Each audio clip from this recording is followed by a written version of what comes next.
Now, how about them damn Celtics? And we are back with another episode of How About Them Celtics. Sam and I are not here recording on Saturday, December 21st, because I'm with Bobby Koritsky. How you doing, Bobby? Thanks for filling in. We appreciate you. This was a plot twist. Originally, it was going to be me and Sam post game. I actually saw scrolling through the timeline that there was like three people on in the pregame show, Yeah. and now here we got Jack. Yeah, I'm here. I was drunk in the pregame show. Uh, Love to see I it. I have like moved to the stage where I'm like a little hungover, so I wanted to go to Already, it sleep. hits you the night of. Dude, I know. I just have like a massive headache. I don't know what it is. I don't feel very great. So Get we're the power Advil. through. Yeah, power through, get this done so I can go to sleep because I didn't want to wait for Sam to be back. So I'm gonna get this done. Celtics back. Huge win over the Bulls, 123-98. I did watch the game. I may have been in the state, but I watched the game, obviously. Just the biggest Jayson Tatum game of the season we'll talk about, but bounce back win for the Celtics after losing to the Bulls. On Thursday, they go into Chicago and get a little vengeance after the loss. Still have not lost 2 games in a row this season. And I just want to jump right into it. Jayson Tatum was incredible. This was by far his best game of the season. 43 points, 16 rebounds, 10 assists, 16 of 24 from the field, 9 of 15 from 3. Absolutely dominant in every aspect of the game. He had the scoring that he's had at points this season, the 3-point shooting he had in the Knicks game, the assists that everyone loves to point out he's been so improved upon, the rebounds. He had 16 of those. Just an all-timer from Jayson. And he dunked everything in this game. I loved how aggressive he was. I felt like that got him in rhythm. It set the tone. I thought that the team benefited from that, which is usually the case. And it was within the flow of the offense. That was something from Missoula to Porzingis. These guys made note of post game. And really, one of the few examples was he absolutely murdered Jalen Smith. So, once again, death by a J for Jalen Smith. And then right after that, he came down and there was a three he jacked from 28 feet where it felt like I've earned the right to take this. And he absolutely buried it. So he was absolutely on fire tonight as well. It's crazy because you look at the box score and like Drew Holiday was 3 of 5, but everyone else who took a bunch of shots outside of JT and Kristaps was like not very efficient. Like Horford 3 of 7, Pritchard 2 of 7, Cornette 2 of 6, Jalen 9 of 20, and then Tatum and KP just combined to shoot 24 of 39. Just like ridiculous efficiency. Both were great. Really fun Jayson Tatum game to watch. I think this was his best game this season, right? That's fair to say by far. Yeah, I think unquestionable. And the facilitating might get lost in the shuffle, but 10 assists. I mean, first triple double this season. He's come close a few times, and he just did a great job of setting the table. And this is the Bulls defense that they were not particularly dynamic, the Celtics, on Thursday in the loss. So the impact of those missed threes, it really hurt them defensively, which credit to them. That's an area of maturation the last couple seasons where it hasn't been we're missing shots and now it's impacting our defense for the most part. It happened on Thursday, but tonight they were like, these guys can't protect inside the arc. So we're just going to go downhill, Tatum in particular, and they're going to be Swiss cheese. And that's exactly what happened. What came over him tonight? Like he hasn't dunked this much all year. Someone tweeted that, I can't remember, but I saw it somewhere and it was so true that he dunked like 3 more times after that. Like was he just like mad at the loss? Like what do you think that was about? Obviously he can dunk whenever he wants because I think he's that good, but it just felt like tonight he was like, I'm gonna dunk the ball as often as I can. I don't think it was the loss. I think that not getting the proper recognition for just how great, and we use that word way too liberally often, but just how great of a player he is, that he wants the MVP, and he probably realizes now that's unlikely to happen. And so maybe the frustration of that stuff, he took it out on a Bulls team that, again, cannot defend. They're towards the bottom in every category. So he just absolutely carved them up. It's so interesting because like the Bulls are actually a better offensive team this year than I think most people expected. Like they shoot the ball really well. They score the ball really well. They just are one of the worst defensive teams you've ever seen. So it's an interesting dichotomy the Bulls got going on over there in Chicago. But Kristaps was probably the second best player in this game. I'll take the word probably out. He was the second best player in this game. 22 points, 7 rebounds, 2 assists, 2 steals, 2 blocks. He's been great on the defensive end this year. And that has shown up. Obviously, didn't have the scoring punch of Jayson Tatum's 43 points, but 8 of 15 from the field, 2 of 6 from 3. Everything that people said about KP last year of like, oh, he can be the sort of curveball they have on offense. He can go down low. Every time he's in the game this year, it just feels like that he is getting down low, either getting a foul and getting to the line, finding an opportunity for someone else because they have to double, or just getting the easiest little jump hook you'll ever see in his life. He's truly a cheat code. I mean, you just feel the pressure when he's in the game that defenses feel, where they're like, we have to guard this motherfucker too. Like, this is just a ridiculous roster right here.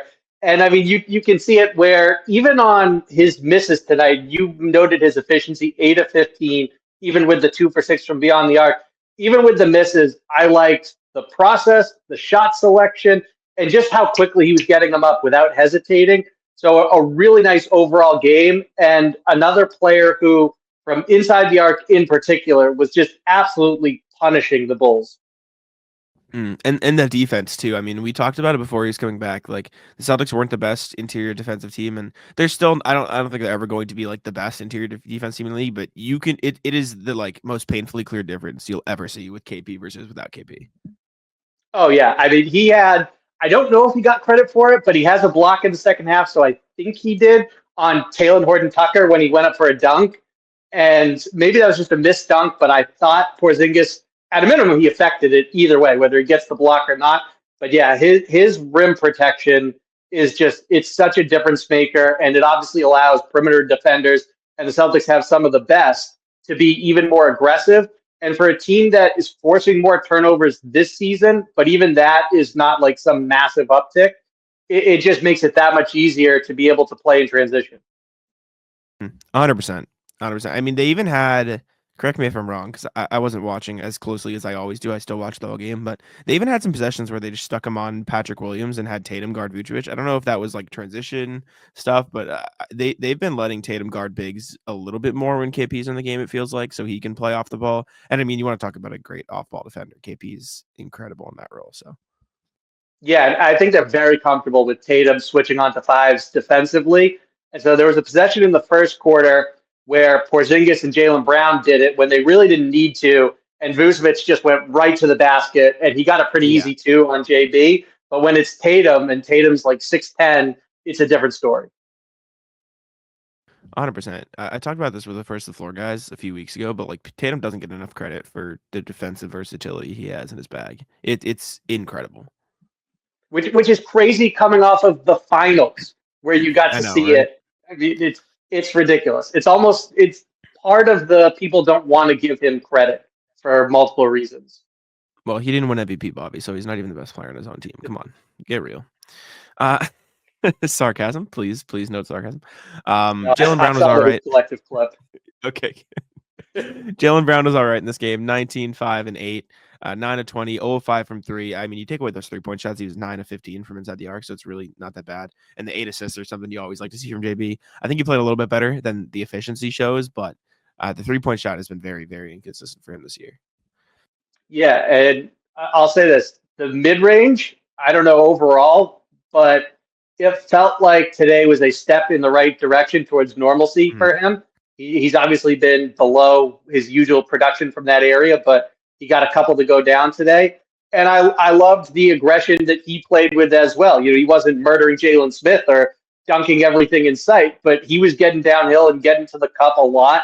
He, another area where I assume it's related to the hip jack is that he hasn't been pushing the pace as much. Sometimes he's like a one-man wrecking crew. And he's like, I don't care if you guys come with me or not, I'm going. And today there were some examples of that, which was nice. One where he goes right into a post up and he gets to the basket and he draws a foul. So I liked what we saw overall from Jaylen Brown, especially in terms of his assertiveness. For sure. Yeah, I mean, it's hard to pick out any truly awful performances in a game that the Celtics just completely dominated.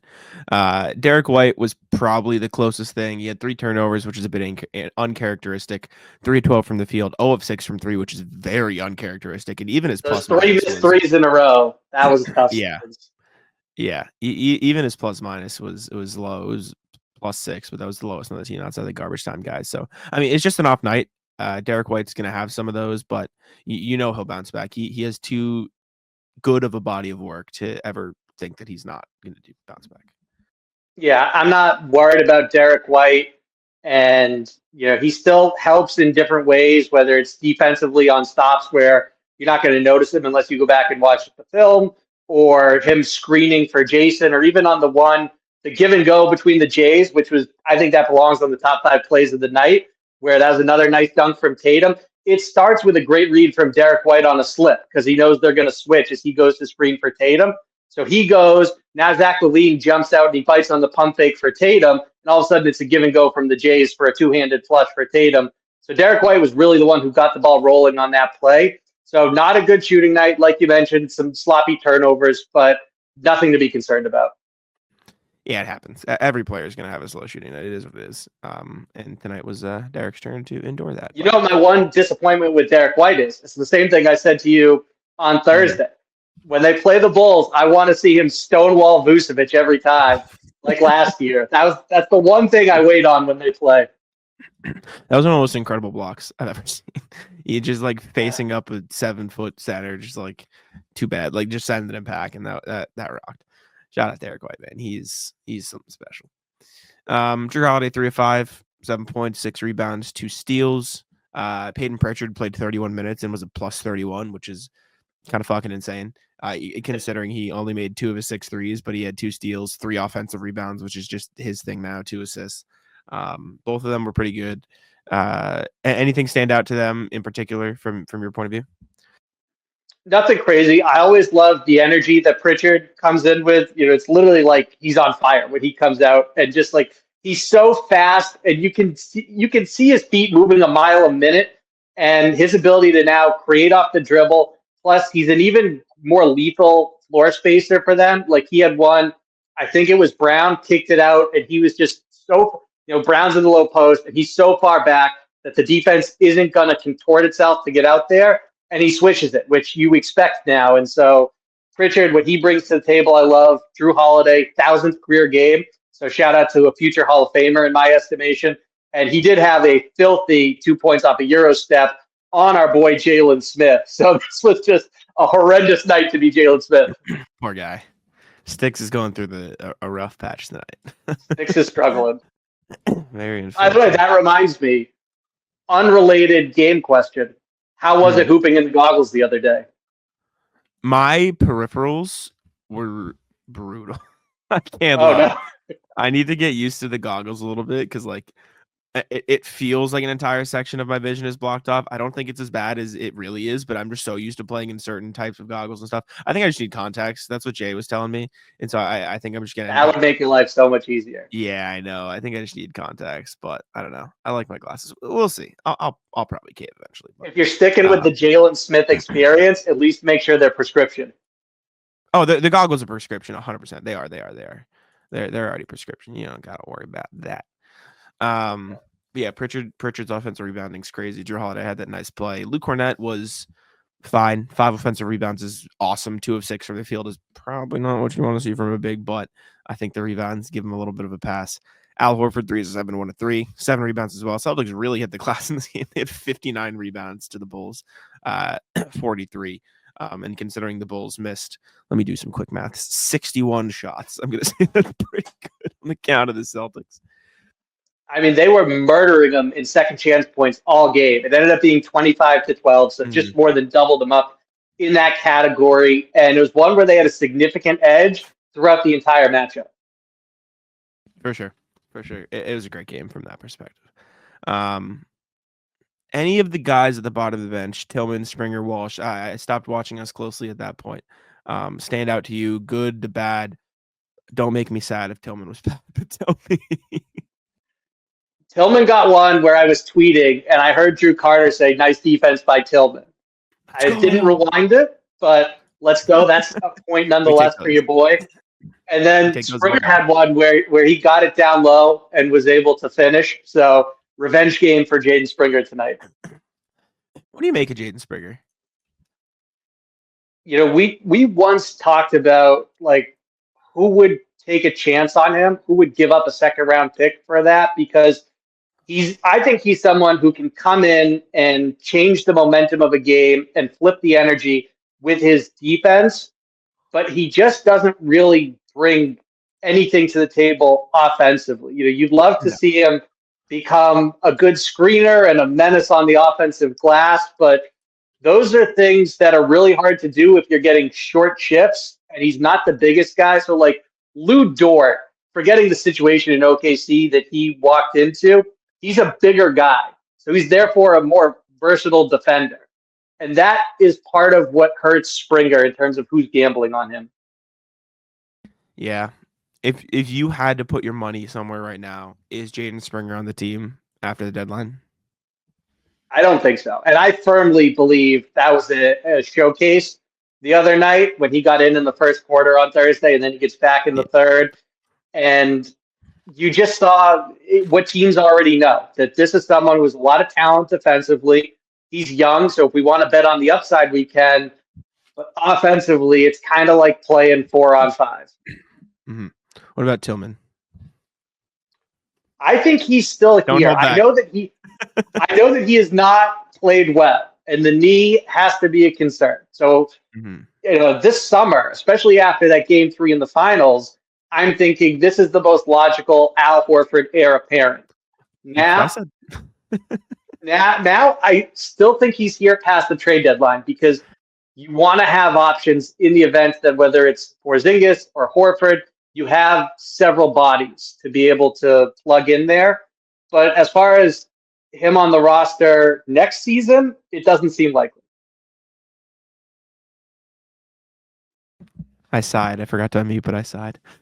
It's a sad thing, and we'll see who ownership is and what happens there. But yeah, it's been surprising, honestly, to see what's happened with Tillman.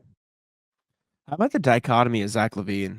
Absolutely torches the Celtics Thursday, and he still had 4 or 5 threes today, but literally did not make a single 2-point basket. 0 of 6, 14 points, 4 rebounds, 4 assists. They completely shut him down. It's such an interesting thing watching a player just play lights out and then awful the very next game. Especially because, like, at his core, he's streaky, but his growth has made him into someone who is so efficient. Like, he went into Thursday's game shooting nearly 44% from 3 at a high volume. So he's been less of that. He's kind of shedding that reputation of streaky scorer the last couple of years. But these last 2 games, you use the word dichotomy, bravo, especially hungover Jack right now. I mean, that's what it is, though. Yeah, I love that word. I mean, Zach LaVine used to be like one of the most efficient scorers in the league, and then it's just been not for the last few years. But I don't know if there's anything else. Jalen Smith, a rough day, like you said. Modest Buzelis almost had a better dunk than Tatum's. That was insane. He that dude gets up. He's got hops. This felt like a record night for missed dunks. Yeah, because it was just like a fucking dunk contest. Everyone was trying shit. Buzelis was crazy, where he grabs the far side of the rim coming from one side, and he goes to the other, and that's why it bounces out. He's crazy, dude. I think he's gonna be really good. But anyways, I like him a lot. As far as promising pieces on the Bulls, I haven't seen enough from Patrick Williams to really put him in that category. Like, you could put him in pencil, I guess. So it's like it's Kobe White and it's Buzelis, and that's kind of it. You know those? You ever have the Scholastic book fairs when you were in school? You know those big erasers that said for like big dumb mistakes or something? No pencil. That's what you need for Patrick Williams. Grab one of those, take it to the paper. Got it. No, take it out, put it in pencil, and then have that at standby. He's on his last. Like, I can't believe they paid him what they did. Like, and listen. Patrick Williams is a fine player, right? He's fine, but fine player should not be making. I guess it's 18. Like, 18's not terrible, I guess. He's averaging 10, 5, and 2 on 36. He's shooting better from 3 than 2. I'm sorry. I'm not paying you $18 million if you're not. That's Marcus Morris shit. Get out of here. Stop. That's crazy. He's shooting 36.1% from 2. That's horrendous. That's grimy. That's nasty work right there. I think the thought process from the Bulls was, if he develops, then great. We invested a very high pick in him. And if not, then it's better to be able to trade him, especially at this contract, what we might be able to get. So I got to believe that was the rationale there. But it's certainly looking like I don't know how valuable he is in a trade. No, I get it. You can't lose him for nothing either. So it is what it is. But all right, Bobby, thank you for jumping on. You want to let the people know where to follow you, all that good stuff, especially for the non-YouTube listeners. Yes, sir. You can find me on Twitter at Bobby Kravitsky, at Blue Sky, same handle. And then you can now catch my work over at Forbes. Fuck yeah. Love that. Thank y'all for tuning in. We appreciate you very, very, very much. Make sure to subscribe to the YouTube. Follow us on Spotify and on Apple. Leave us 5 stars on both platforms. We'd appreciate it very much. You can catch our pregame shows 30 minutes before every single Celtics game on the YouTube. Make sure to tune in there. Turn the notification bell on to catch us there. How About Them C's is the TikTok and the Instagram. Facebook is just the name of the podcast. You can check the streams there as well.